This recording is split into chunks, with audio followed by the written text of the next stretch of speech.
For hundreds of years, Vikings survived some of the harshest climates in Europe without electricity, central heating, or any modern conveniences. No microwaves, no fridges, no space heaters, just ice, wind, and an endless determination to survive. Yet somehow they thrived. From ingenious cooking methods to clever ways of staying warm, drinking safe water, and surviving long winters in remote hills, the Vikings turned survival into an art form. In this video, we're diving into the ultimate Viking survival guide, uncovering techniques that kept entire communities alive. And that might just help you survive your own modern-day winter apocalypse. Viking earth ovens. For the Vikings, cooking wasn't exactly throw it in the oven and wait 20 minutes. Ovens? Not invented. Microwaves? Definitely not. So how did they manage? They heated up stones, buried them in the ground, and made what we'd call an earth oven. Here's how it worked. Vikings would heat big rocks in a fire until they were glowing hot. Then they'd wrap meat or fish in leaves, place it on the stones, and cover everything with soil. Hours later, boom, you open it up and your meal is fall off the bone tender. Why bother? Well, the north is cold and windy. Try roasting a fish over an open fire and suddenly a gust of wind blows it into the fjord. Not ideal. An earth oven kept the heat trapped and the food safe.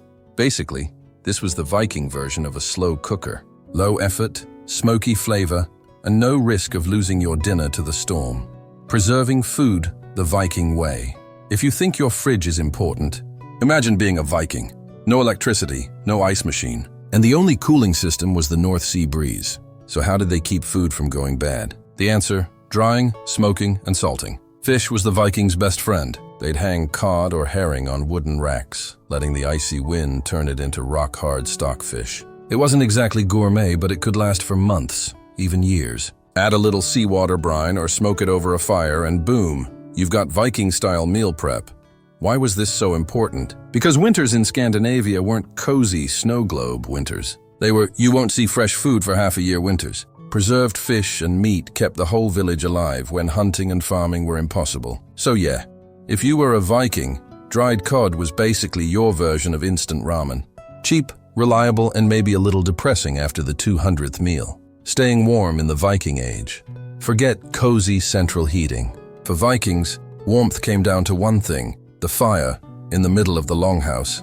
Inside a Viking home, there was usually a big open hearth right in the center. The smoke, yeah, it just kind of drifted up through a hole in the roof, or straight into your lungs. On the plus side, it kept the bugs away. On the minus side, you probably coughed like a 90-year-old smoker by age 25. They also burned whale oil lamps, basically medieval nightlights. These gave off a dim glow and a smell that said, "Congratulations, you live in the 9th century." But hey, at least you weren't stumbling into the goat pen in total darkness. And of course, furs and wool were your best friends. Imagine wearing layers of itchy, heavy clothing all winter long. Not stylish, but at least your toes didn't freeze off. So yeah, Viking winter survival was a mix of smoke-filled houses, stinky lamps, and enough fur to make you look like a wild bear. But it worked, and that's what mattered. Water and other necessities. Clean drinking water wasn't exactly guaranteed in the Viking Age. Streams could be muddy, wells could be questionable, and let's be real, nobody was testing for bacteria. The safest bet? Beer and mead. That's right. Vikings drank a lot of low-alcohol ale because brewing killed off the nasty stuff. Mead, made from honey, was the fancier option, but everyday folks stuck with ale. Safer than water, and it kept morale up when winter felt endless. As for sanitation, let's just say it wasn't glamorous. Archaeologists have found Viking latrines, basically wooden outhouses over a pit. Not exactly luxury, but it did the job. Well, kind of. Parasite eggs show up a lot in Viking remains, so yeah, their plumbing system wasn't winning any awards. So between the weak beer and the questionable toilets, let's just say Vikings were surviving, but not exactly thriving, in the hygiene department. Viking homes and architecture. When you picture a Viking house, don't think castles or fancy stone walls. Think longhouses, big wooden halls with turf or thatched roofs, sometimes over 20 meters long. Inside, the whole family lived together. Parents, kids, grandparents, and sometimes animals. Chickens, goats, even cows could share the space in winter. Cozy? Yes. Smelly? Absolutely. The walls were usually made of timber planks or wattle and daub, woven branches covered with mud. Insulation came from layers of turf stacked onto the roof and walls. It wasn't pretty, but it kept the heat in when icy winds came howling off the fjords. Lighting was minimal, just the central hearth and a few oil lamps. Imagine living months in near darkness with smoky air and everyone packed in shoulder to shoulder. If you ever thought your apartment felt cramped, try a Viking longhouse in January. Still, these homes worked.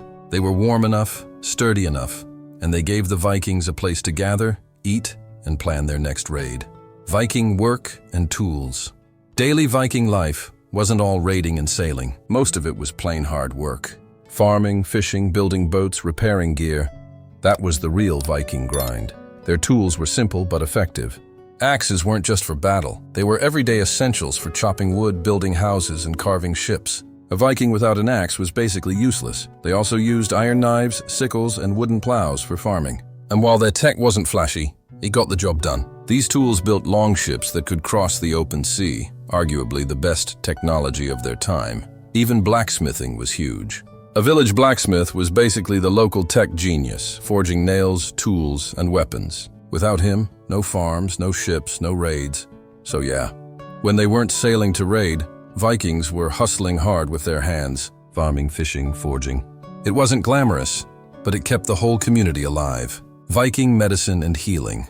If you got sick in the Viking Age, let's just say your chances weren't great. There were no hospitals, no antibiotics, just herbs, prayers, and a lot of guesswork.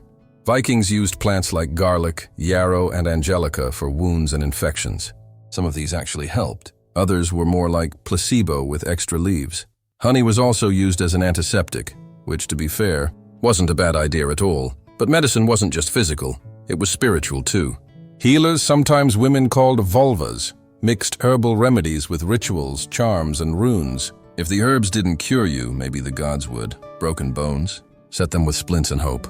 Toothache? Yank it out. Arrow wound? Good luck. Viking healthcare was basically, survive if you're tough enough. So while they had some clever remedies, a lot of Viking medicine came down to strength, luck, and not angering Odin. Viking clothing and textiles. Winter in Scandinavia was no joke. Vikings had to layer up like pros just to survive.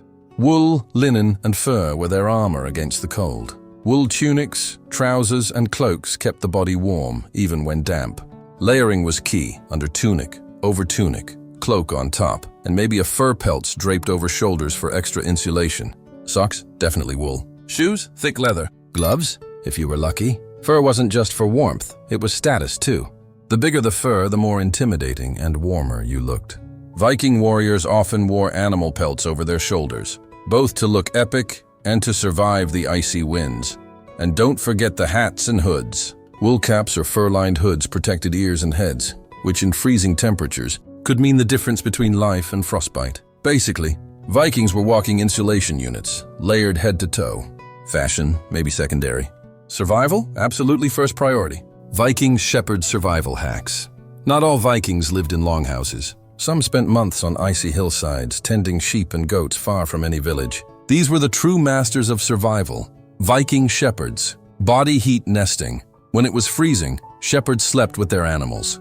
Pressed between sheep or huddled with dogs, they trapped body heat like a natural radiator. Cloaks wrapped tightly around themselves, and the flock minimized heat loss. Comfort? Minimal. Survival? Maximum ton 2. Cloaks as shelter. A thick wool cloak wasn't just clothing. It was a portable shelter. Some cloaks were greased with animal fat or tallow to resist rain and snow. Shepherds could wrap themselves completely, hood overhead, and survive storms without building a fire or tent. Layered with leaves or straw, it became a personal insulated bunker. Vikings didn't just survive, they mastered their world with simple tools, clever techniques, and a deep understanding of nature. From huddling with sheep in freezing winds to cooking meals in the dirt, they proved that survival isn't about fancy gadgets. It's about creativity, adaptability, and grit. So next time you complain about the thermostat being too low, remember, a Viking in winter didn't have a choice. They relied on fire, furs, and sheer ingenuity.